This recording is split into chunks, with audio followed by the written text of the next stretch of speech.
My parents swore my college fund was gone. We're broke, sweetheart. But I caught them bragging to my brother about his startup, bankrolled with my MIT money. Unaware I'd already hidden my cards and set a trap they'd never see coming. The rain came down in sheets, a relentless Oregon deluge that turned Portland's streets into rivers and my life into a nightmare. I was 24, standing in the wreckage of what used to be our family's upscale home in the West Hills, the air thick with the smell of mud and betrayal. My name is Olivia Grant, and this is the story of how my world collapsed, how the people I trusted most stole my future, and how I clawed it back with everything I had. It's a story of lies, ambition, and a fire inside me that refused to die no matter how hard they tried to snuff it out. If you've ever been betrayed by the ones who should have had your back, you'll want to hear this, because sometimes the worst moments are the ones that make you unstoppable. It was August 2024, and I was supposed to be packing for MIT, my dream school since I was 6 years old.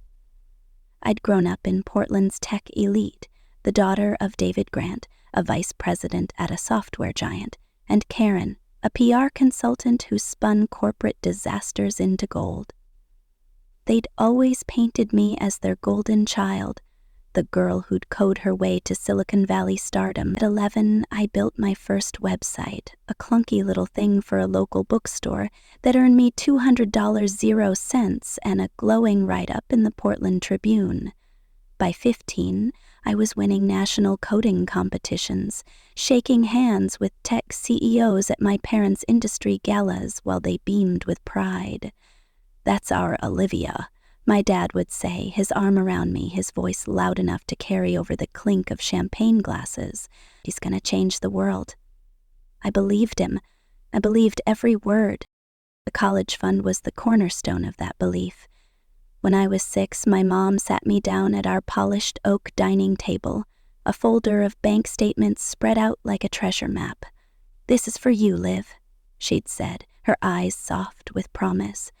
"Every month we're putting money away so you can go to any school you want. MIT, Stanford, you name it, the sky's the limit."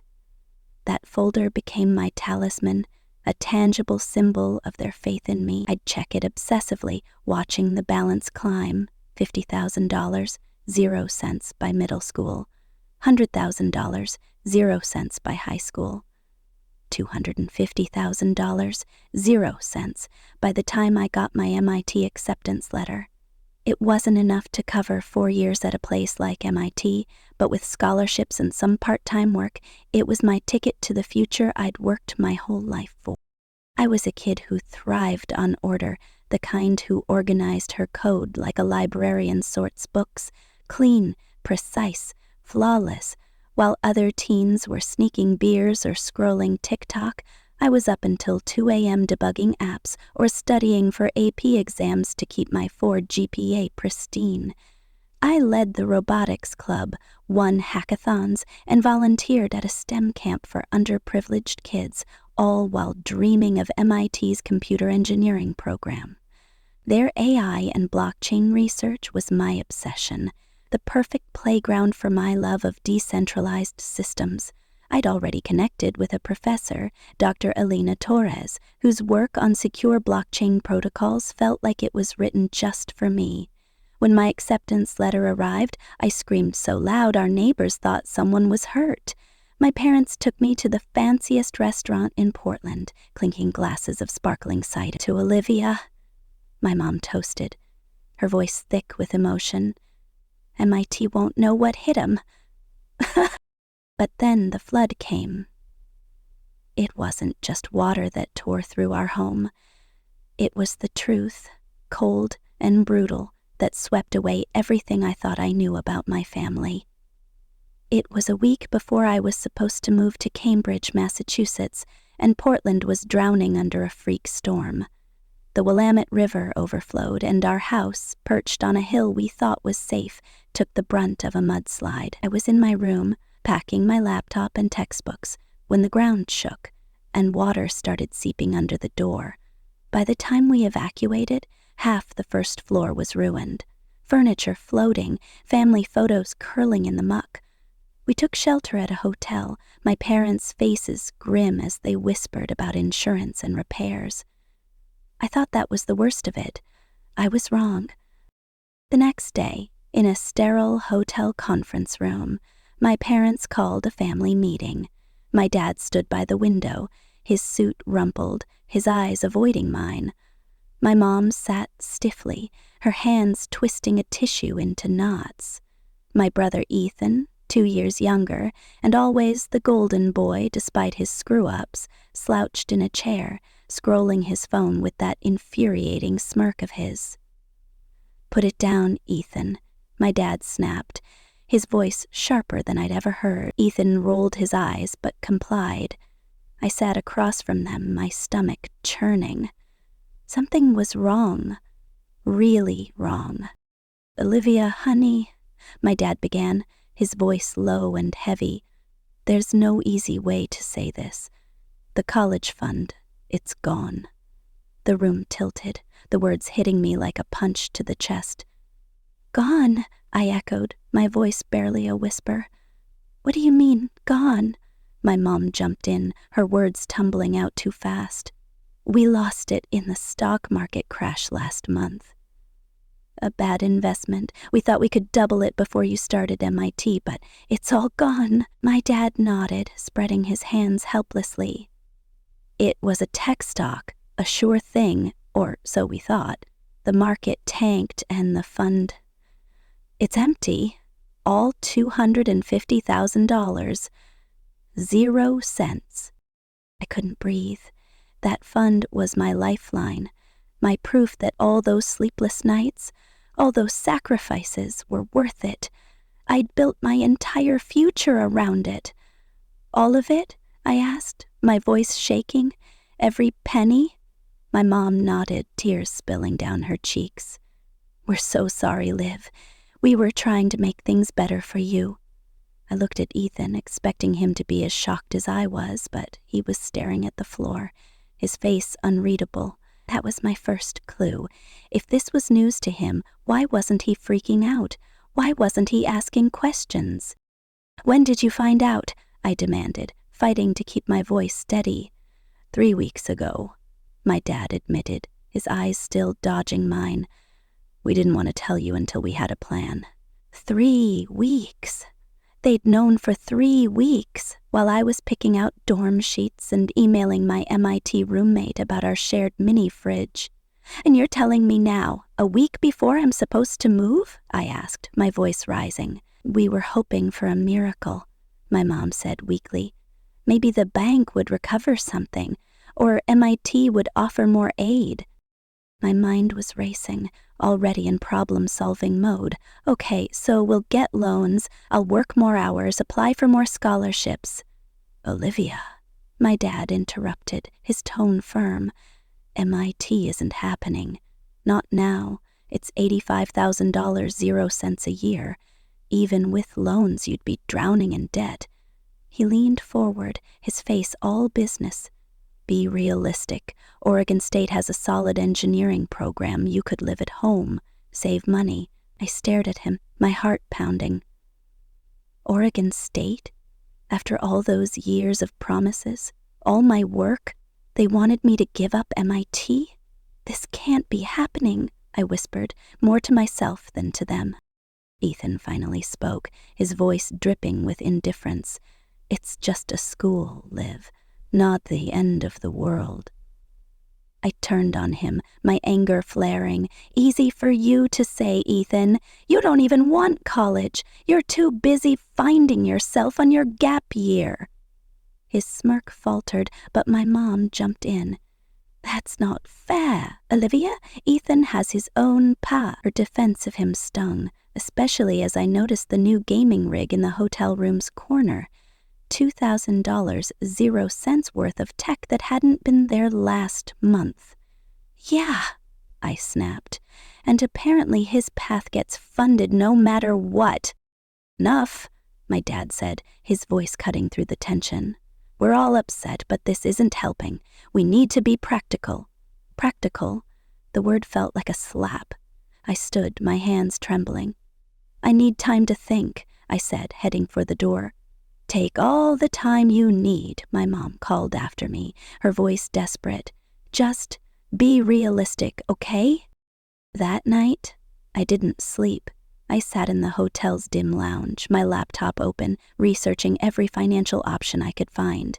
I emailed MIT's financial aid office, begging for an emergency meeting.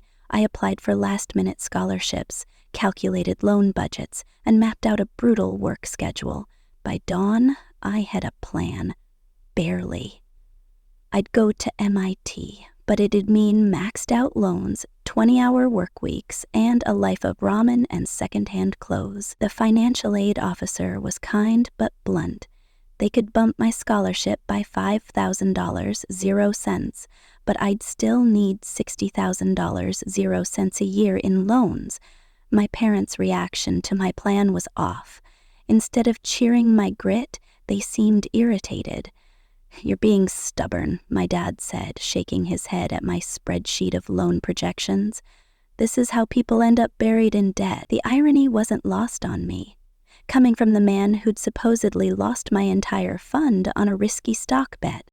The drive to MIT was tense, my parents' silence louder than the highway. My dorm setup was a far cry from the Pinterest boards I'd dreamed up. No cozy string lights or matching bedding, just a thrift store lamp and a $20, 0 cents comforter. They left early, citing the long drive back, leaving me in a bare room with my used textbooks and a sinking feeling that something was very wrong. That first semester was hell. I worked 4 jobs: barista at a campus cafe, TA for a coding class, freelance web developer, and lab assistant, sleeping in snatches between shifts. I skipped meals to save cash, walked miles to avoid bus fares, and lived in constant fear of falling behind. My roommate, Chloe, a tech heiress with a wardrobe worth more than my loans, watched me with a mix of awe and pity. "You know," she said one night as I debated skipping laundry to save $5, 0 cents. "My dad says you can't work your way out of a hole with minimum wage. You've got to think bigger." I was too tired to process her words, but they stuck with me. Despite the grind, I shone at MIT. My blockchain algorithms caught the eye of Professor Elena Torres, who called my work revolutionary in a way that made my chest swell. But the exhaustion was relentless. One night, I nearly failed a scholarship exam because I'd pulled 3 all-nighters in a row. That's when the first danger hit.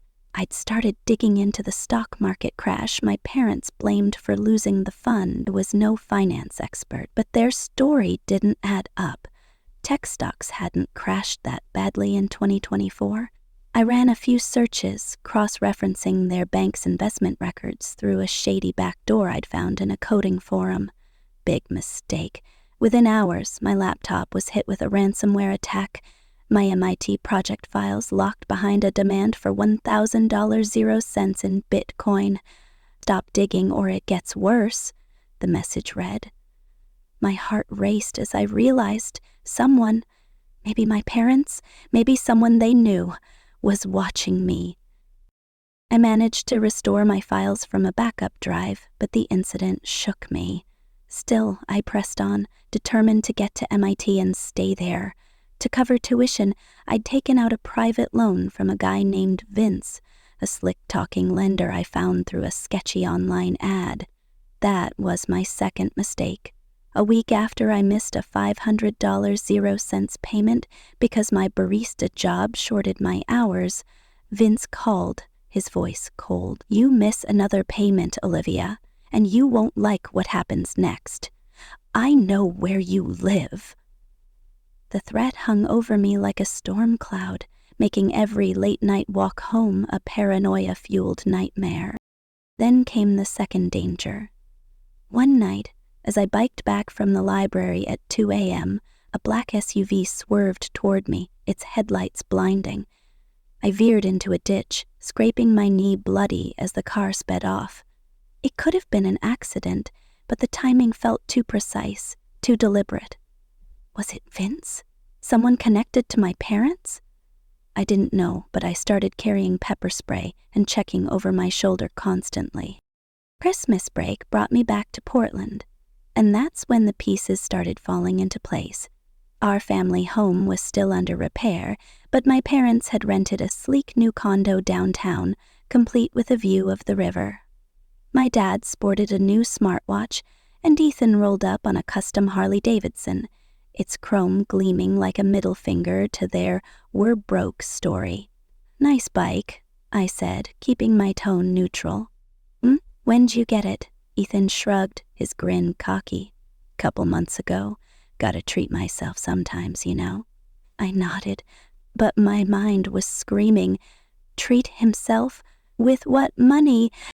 And condo was another red flag. New leather furniture, a 75-inch OLED TV, my mom's fresh designer haircut.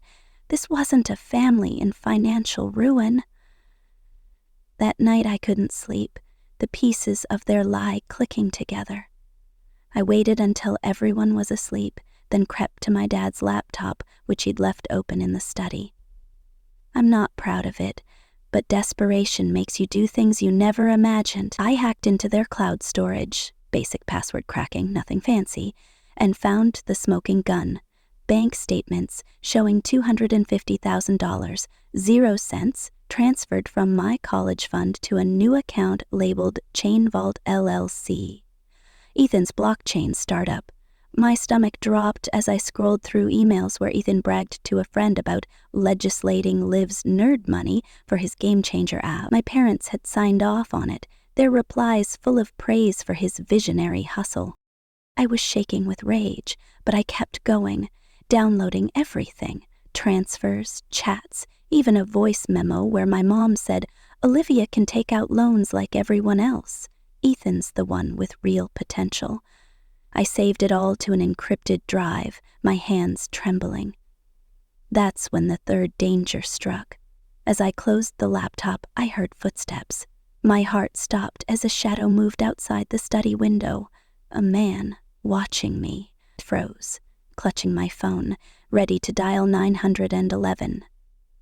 He vanished before I could move, but the message was clear. Someone knew I was digging. Back at MIT, I threw myself into my work, partly to cope, partly to prove I didn't need my parents' money or their belief in me. Professor Torres noticed my intensity and my exhaustion. "Olivia, stay after class," she said one February morning, her voice gentle but firm. I braced for a lecture about overworking, but instead she offered me a lifeline. "Your algorithms are exceptional," she said, leaning back in her chair. "I'm leading a project on AI-driven blockchain security, and I want you on the team. It comes with a $6,000 0 cents stipend." It wasn't much, but it meant cutting my barista hours and working on something I loved. "Thank you," I said, my voice cracking. "I'd be honored." She smiled, but her eyes were sharp. "This isn't charity, Olivia. I need your brain." Working in her lab was a game changer. The grad students treated me like a peer, and for the first time since the flood, I felt valued. But the pressure didn't let up. My third danger came when a rival student, jealous of my role, sabotaged our project's code, planting bugs that nearly crashed our system during a demo. I caught it just in time, but the stress pushed me to my limit. I started having panic attacks, my vision blurring during late-night coding sessions. Still, I kept digging into my parents' betrayal, and that's when the fourth danger hit. I got an anonymous email from someone claiming to be a Chain Vault investor. "Drop your investigation," it read, "or we'll bury your startup before it starts." The email included a photo of me leaving the lab, time-stamped that day. My blood ran cold. Someone was tracking me, and they knew about my plans I hadn't even shared yet. That's when Chloe's words from months ago clicked. Think bigger. What if I could turn my pain into something unstoppable? I approached Professor Torres with an idea, adapting our AI to detect fraud in crypto transactions, catching scams like the one my parents claimed had ruined them. She raised an eyebrow, intrigued. "That's bold," she said. "It could disrupt fintech entirely." We spent weeks refining it, and I met with MIT's tech transfer office, who confirmed it was patentable. That's when Sophie, an MBA student with a knack for strategy, and Lucas, a cryptography PhD with a dry sense of humor, joined me. We founded SecureChain, a startup to revolutionize blockchain security. But the fifth danger was waiting. One night, my dorm was broken into. My desk was trashed, my encrypted drive with all my evidence stolen. Whoever did it left a note, "Last warning." I was terrified but furious. They thought they could scare me into silence. They didn't know who they were dealing with. By spring, SecureChain was gaining traction. We won MIT startup competition, securing $75,000, 0 cents, and a meeting with a venture capital firm. But the pressure kept mounting. Vince, the loan shark, showed up at my cafe job, his smile all teeth. "You're $15,000, 0 cents behind, Olivia. Pay up by next week, or I'll come to your dorm." I sold my car to cover it, leaving me stranded but alive. Meanwhile, Effen's chain vault was imploding. $220,000, 0 cents of my fund gone, with nothing but a glitchy app and 0 users. As Thanksgiving approached, I knew the truth couldn't stay buried. I'd built something real with SecureChain, something my parents couldn't touch. But I needed answers and justice. I headed back to Portland, my evidence backed up in the cloud, ready to confront the family that had sold my future for a pipe dream. What I didn't know was that Ethan was about to crack, that my parents were hiding an even darker secret, and that the fight for my future was just beginning. What would you do if the people you trusted most turned out to be your greatest enemies? Stick with me, because this story's only getting started. The MIT campus in February 2025 was a frozen labyrinth of brick and ambition. But I, Olivia Grant, was burning inside. The betrayal of my family, my parents David and Karen, and my brother Ethan, had carved a jagged hole in my heart.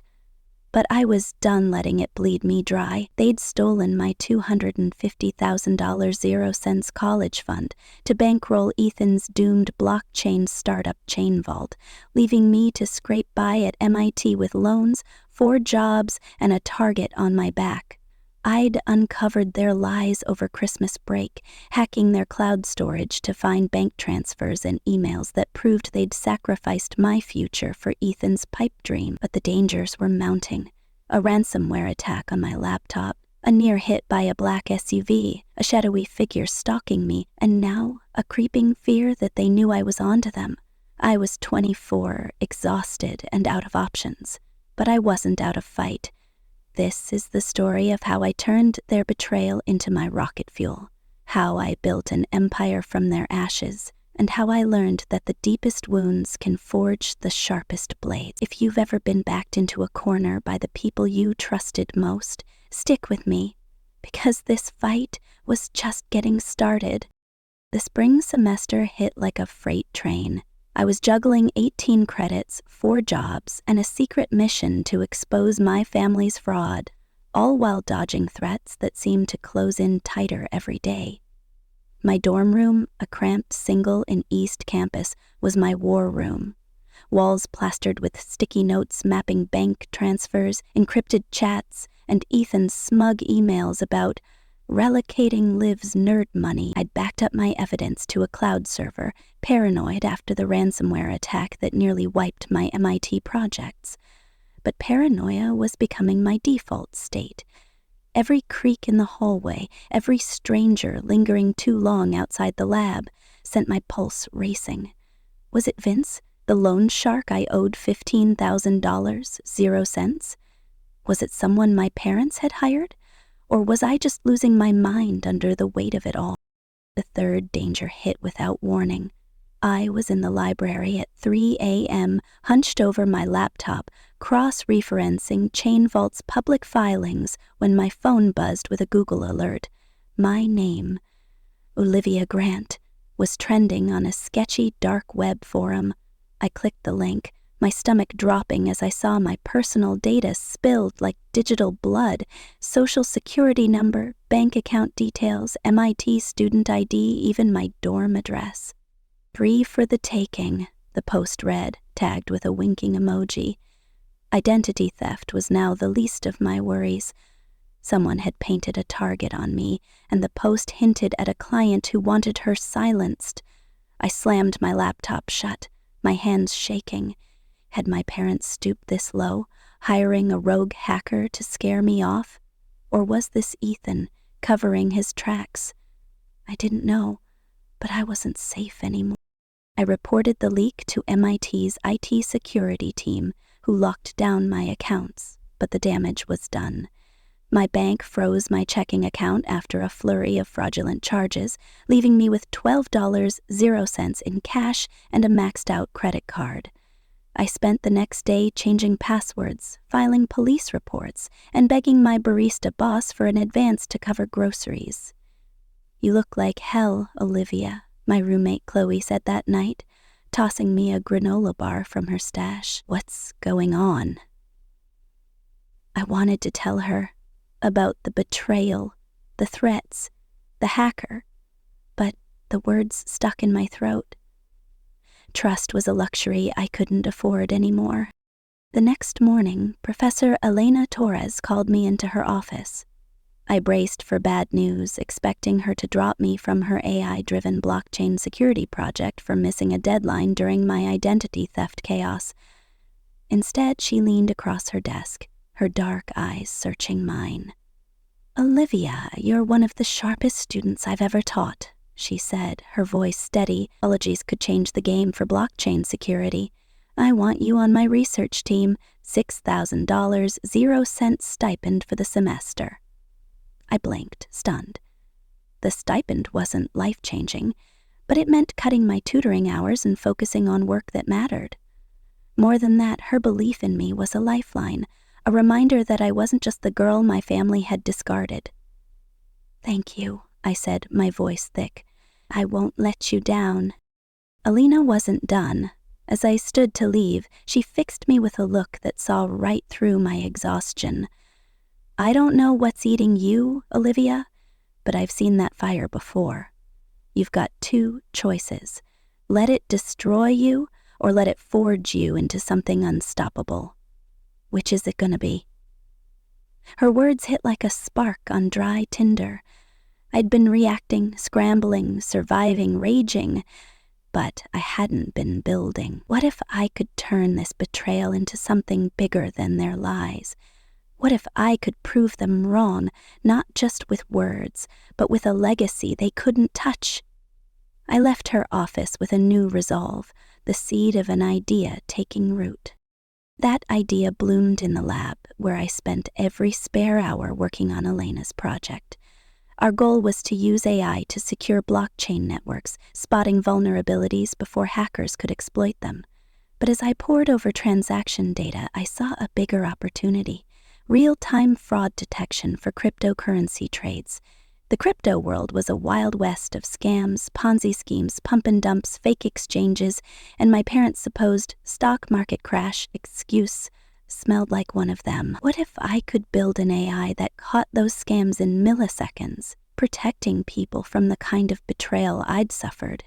I pitched the idea to Elena, my voice trembling with excitement. "It's not just security," I said. "It's justice, stopping predators before they strike." She leaned back, a rare smile breaking through her usual stoicism. "That's not just bold, Olivia. That's revolutionary. Let's make it happen." But revolution came with enemies. The third pressure point hit when a rival team in our lab, led by a smug senior named Derek, sabotaged our code. We were prepping for a demo to secure grant funding, and I'd spent weeks perfecting our AI's neural network, The night before, Derek accidentally overwrote our repository with junk code, crashing the system hours before the presentation. I caught it at 4 a.m., my eyes burning as I restored the backup and rewrote the damaged sections. We nailed the demo. But Derek's smirk as he congratulated me told me it wasn't an accident. "Watch your back, Grant," he muttered as he brushed past. Was he just a jealous jerk, or was someone paying him to tank me? The thought gnawed at me, but I had no proof. The sabotage pushed me to my breaking point. I was sleeping 3 hours a night, my panic attacks spiking, my bank account still frozen from the data leak. One night, I collapsed in the lab, hyperventilating, as Lucas, a cryptography PhD student on our team, found me. "Jesus, Olivia, you're gonna kill yourself," he said, handing me a water bottle. Lucas was all sharp wit and zero filter, but his concern was genuine. I spilled a fraction of the truth. Family drama, financial stress, nothing about the hacker or the stolen fund. "You need a plan, not a meltdown," he said. "What's your end game?" I didn't have an answer, but his question stuck with me. That's when Sophie, an MBA student who'd overheard my fraud detection pitch, approached me. "Your idea's a goldmine," she said, her eyes gleaming with entrepreneurial hunger. "But you need a business, not just a project. Let's build it together." Sophie was a strategist, the kind who could sell ice to a glacier, and Lucas was a coding wizard with a knack for encryption. We formed SecureChain, a startup to bring our AI fraud detection to the crypto world. I met with MIT's tech transfer office, who confirmed our concept was patentable. "This could be huge," the patent attorney said, scribbling notes. "You're looking at a multi-billion-dollar market." For the first time in months, I felt a flicker of hope, a future I could build, not just survive. But hope was a dangerous thing. The fourth danger struck like a lightning bolt. I got a cease and desist letter from an anonymous lawyer claiming SecureChain had stolen ChainVault's intellectual property. The letter demanded we shut down or face a $10 million 0-cents lawsuit. My blood ran cold as I read it, the accusations eerily specific. Our AI's fraud detection mirrored ChainVault's proprietary tech, except ChainVault had no such tech. Their beta was a glitchy mess. Was this Ethan lashing out as his startup crumbled? Or my parents trying to crush me before I exposed them? I forwarded the letter to Elena, who called in Dr. Michael Wu, a blockchain expert and MIT alum. "This is a scare tactic," Wu said, scanning the document. "Their claims are baseless, but they're banking on you folding under pressure. His confidence steadied me, and his endorsement of SecureChain's potential, this could redefine crypto security, lit a fire under us. Our tests backed him up. SecureChain's AI detected fraud 12 times faster than any platform on the market, catching scams in milliseconds. We ran simulations on real-world data, watching our system flag fake transactions with surgical precision. "This is next level," Lucas said, high-fiving me as the results rolled in. Sophie was already drafting a pitch deck for investors, her MBA brain spinning revenue models, but the fifth pressure point was waiting. Vince, the loan shark, showed up at my dorm, his bulk filling the doorway. "You're $15,000 0-cents behind, kid," he growled. "Pay by Friday or I break something you can't fix." I didn't have $15,000 0-cents. I barely had $15 0-cents. In a panic, I pawned my laptop, my lapline for coding in school, for $2,000 0-cents. To buy time, I borrowed Chloe's spare Chromebook. Its sluggish keyboard, a constant reminder of how close I was to losing everything. Then came the breakthrough. SecureChain entered MIT's startup competition, a high-stakes pitch fest with a $75,000 0-cents prize and VC exposure. We worked around the clock, refining our demo, practicing our pitch until we could recite it in our sleep. The night before, I got an email from an anonymous MIT account. Back out of the competition or your evidence goes public. Attached was a screenshot of my encrypted drive, the bank transfers, Ethan's emails, all my proof against my family. My dorm break-in hadn't been random. Someone had stolen my drive and was now blackmailing me. I stared at the screen, my heart pounding. If this leaked, my family would spin it, paint me as the paranoid villain. But backing out meant killing Secure Chain before it could live. I made my choice. We'd pitch, and I'd deal with the fallout. The competition was a blur of adrenaline and terror. I stood before a panel of venture capitalists, my voice steady despite the blackmail threat. Secure Chain isn't just tech, I said, clicking through our slides. It's a shield for the crypto world, catching fraud faster than any human could. It's about trust, something too many people lose. The judges leaned forward, scribbling notes. When they announced Secure Chain as the winner, the room erupted. Sophie hugged me. Lucas whooped, and I felt tears prick my eyes. The $75,000, 0 cents, was ours, along with a meeting with a top VC firm. But as we celebrated, my phone buzzed with a text from an unknown number. You'll regret this. The victory was bittersweet. The first curiosity surfaced when I got a letter from MIT's financial aid office. An anonymous donor had funded a scholarship in my name, $20,000, 0 cents a year, for female computer engineering students, overcoming adversity. The gesture was generous, but the timing was suspicious. Was it a guilt offering from my parents? Ethan trying to make amends, or someone else, pulling strings I couldn't see? I filed it away, too focused on Secure Chain to chase shadows. I made a gut-wrenching call. I turned down a summer internship at Amazon, a golden ticket to a stable career. You're insane, Chloe said, shaking her head. You're betting everything on this startup. She wasn't wrong, but Secure Chain was my shot to rewrite my future. We used the competition prize to raise $300,000. 0 cents in seed funding, filed our patent, and hired a lean team of coders. Our AI was gaining buzz, and Sophie lined up meetings with crypto exchanges hungry for our tech. Meanwhile, Chain Vault was imploding. I kept tabs through Ethan's social media, where his boasts about disrupting finance gave way to vague excuses about technical delays. My parents had funneled $220,000, 0 cents of my fund, into it, and all they had was a buggy beta with 0 users. Ethan's desperation was palpable, and the second curiosity hit when he texted me out of the blue. Liv, I need your help. Chain Vault's in trouble, and there's stuff you don't know. Call me. Stuff I didn't know?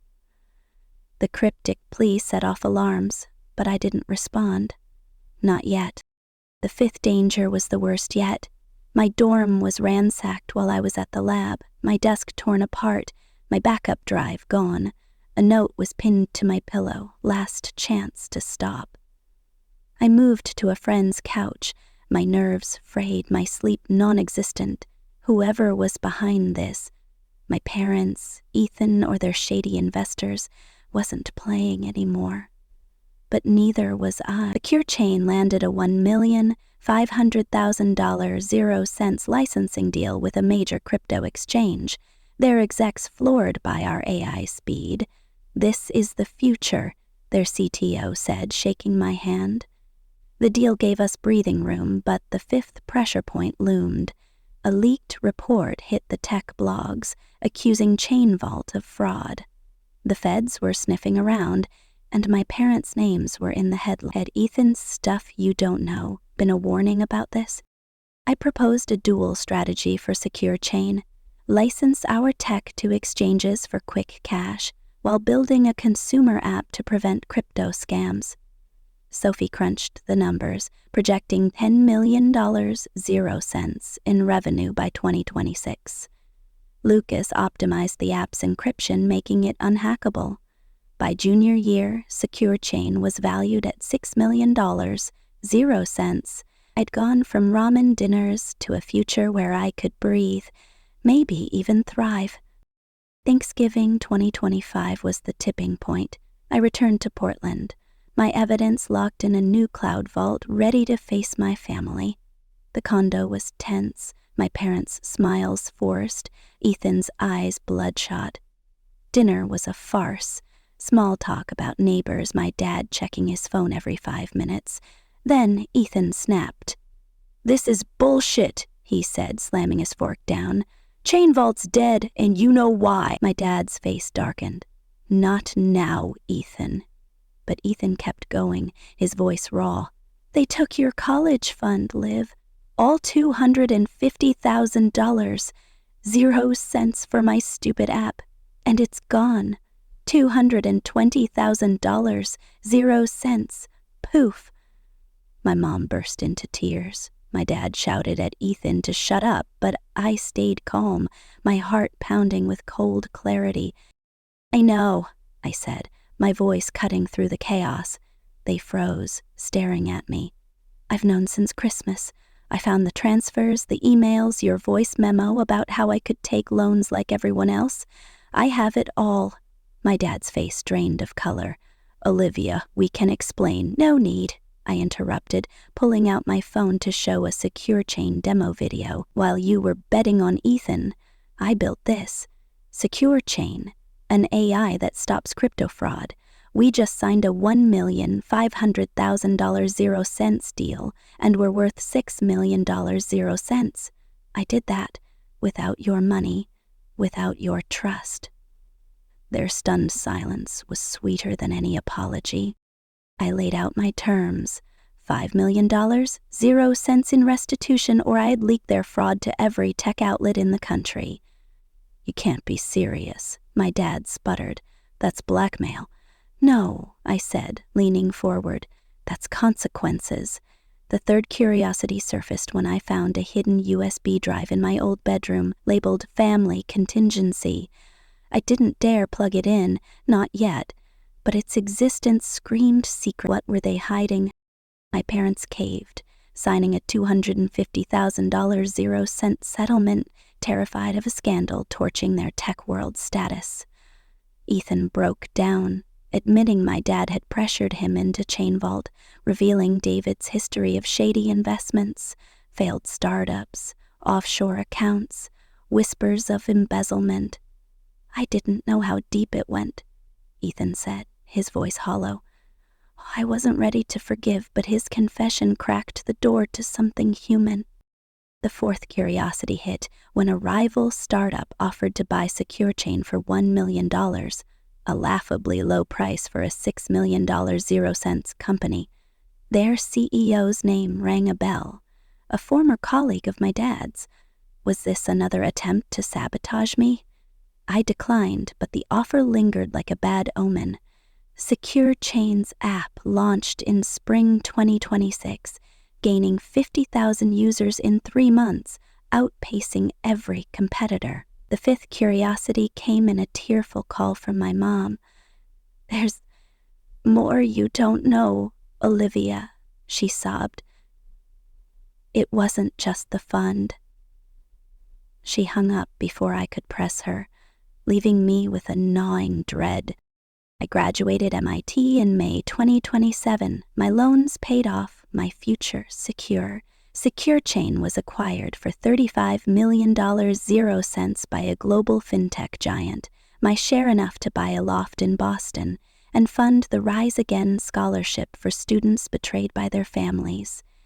Ethan started community college, working a tech support job, slowly rebuilding himself. My parents fulfilled the settlement, but our relationship stayed distant, a fragile truce built on boundaries, not trust. My mom's apology came years later, raw and unfiltered. "We were blind, Olivia. We thought we knew best, but we broke you instead." It didn't erase the scars, but it closed a chapter. Standing on MIT's commencement stage, diploma in hand, I looked out at the crowd. Sophie, Lucas, Elena, even Ethan, clapping with a pride he'd earned.